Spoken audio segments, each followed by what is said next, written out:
So while WION continues to bring you live coverage of Cyclone Fani, but now let's also gain some perspective on the cyclone from Dr. Ajit Tyagi, former Director General of the Indian Meteorological Department, who's joining me live from the WION studio. Thank you so much, Mr. Tyagi, for joining us and eking out your precious time for WION. To begin with, you just saw those visuals coming in from West Bengal right now. Extremely choppy waters. The landfall has already taken place in Puri. How crucial is this landfall at this hour? First of all, let me compliment your reporters who are reporting live from the field. Thank you, sir. As you could see that, yes, as predicted, the cyclone has made a landfall this morning between 8 and 10 o'clock near Puri. What is good news is that good forecast by India Met Department and necessary preparedness by the state and central agencies. They evacuated 1 million people from the coastal areas. Unlike 99 super cyclone, right, we lost 10,000 precious lives. Similarly, all trains and the air traffic also got timely cancelled, so that any untoward such mishaps are avoided now. So this is a very good news. It's a natural phenomena, so once severity of the storm is known, we can take necessary precautions, which have been done in this case. Cyclones in month of April are rather rare, so this is not a normal cyclone.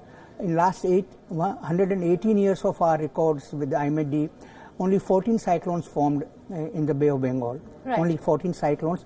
Of these, 2 were the significant cyclone. One, the Nargis cyclone in 2008, and this is the second cyclone, which is of that severe intensity of extremely severe cyclone. So these are not a normal feature. They are rare events, but well predicted.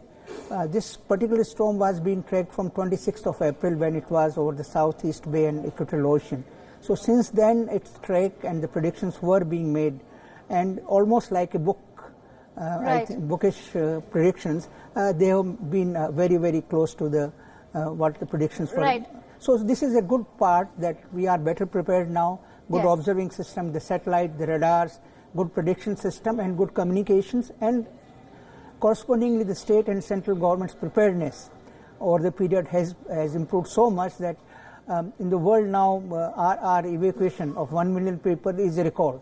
It's interesting that you mentioned the preparedness, because exactly, let's not forget that the cyclone is striking India at a time when the country is in the middle exactly of the Lok Sabha elections also. True. But coming to the severity of the storm, sir, you just mentioned that post the landfall, we'll be able to gauge the severity of this storm. But what are the factors that go in to decide how severe the cyclone is? The cyclone has got 3 or 4 components. One is the wind speed, which you are mentioning now. Right. Between 180 to 220 kilometers. They are the extremely severe cyclone. Then we have got the storm surge. The storm surge play a very important role. Many of the deaths take place in the coastal areas because of the storm surge, people if they are not evacuated. Third is the strong heavy rainfall. Right. This heavy rainfall, which in interior areas, see in the last 2 cyclones also, it is not at the time of landfall people died. It is interior people who are not prepared because of heavy rainfall and the floods, people died. Absolutely. So these are 3 important factors. So that is what I'm going to come to next. Now that the landfall has taken place, do we now actually fear inland flooding as a threat? Also, could the wind speed lead to a surge in tidal wave? You see, as far as the surge is concerned, since the landfall has taken place, whatever damage because of the storm surge was to take place must have taken place. Right. The actual report will come only after the SMOOs and our relief teams are inspecting the coastal areas. So as far as storm surge and tidals in the coastal areas will be there, but not to that extent, because as the storm is now weakening, it is on the land, so it will weaken now gradually. As predicted, by tomorrow it will become a severe cyclone, and then the cyclone when it reaches Bangladesh. So cyclones will, but as far as heavy rainfall is concerned, because it is in the bands, it's not that it is concentrated only in the eye. They are the bands, the outer bands, so rainfall can take place 80, 100, 200 kilometers away also from the center. So the heavy rainfall and flooding are 2 important.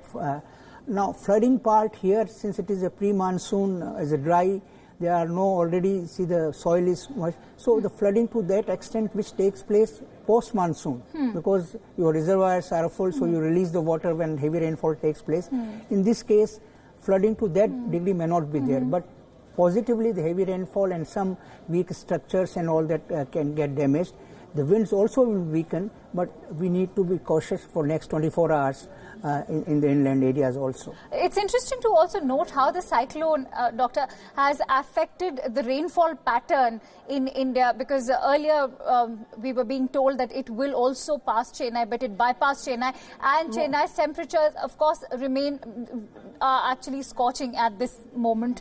But at the same time, now you just mentioned that, there is a threat of heavy rainfall, which according to your calculations, which are the areas which can expect heavy rainfall? Yeah, so it starts from the north, Andhra, three districts of Andhra Pradesh, then entire Odisha, West Bengal, Jharkhand and Chhattisgarh adjoining areas. These are the belt which the heavy rainfall will take place in next 24 to 36 hours. All right. Okay, so these are the areas.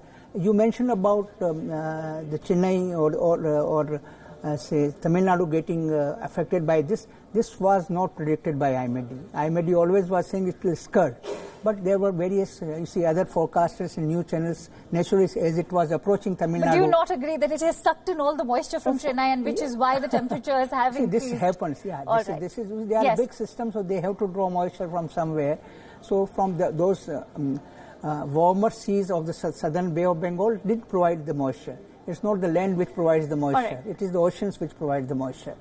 Doctor, also, how do you gauge the severity of the storm? It's classified under category 4. What does that mean for us? Also, let's not forget that several analysts are calling it one of the worst cyclones India has experienced in the past 2 decades. Do you agree with that? No, I'll not agree to that entirely. Well, this is a catfall. Categorization of these 1 to 5 is done in US, not in India. We have got our own classification, but equivalent wind speeds or the severity of extremely severe cyclone, which is there equal to Cat 4 cyclone is there. We had of similar intensity cyclones earlier also, but in this month, in end of April or beginning of May, it is one of the severe most cyclones. So there is no denying of that. But if we see entire period, there had been cyclones of the same intensity earlier also. All right. What do you think could be a potential cause of worry for the Coast Guards and the NDRF at the moment? I see there are two. One is because of the strong winds, the communication, both electricity and tower, communication towers, the trees falling. Trees have already been uprooted as images have been shared by the NDRF. So these are, and of course, because of heavy rainfall and strong winds, the weak structures are likely to be damaged. There will be some loose sheets flying and causing some deaths. So these are standard part. But yes, exact picture will emerge only after, say, by evening when the storm has passed through that area and ground survey is done. All right.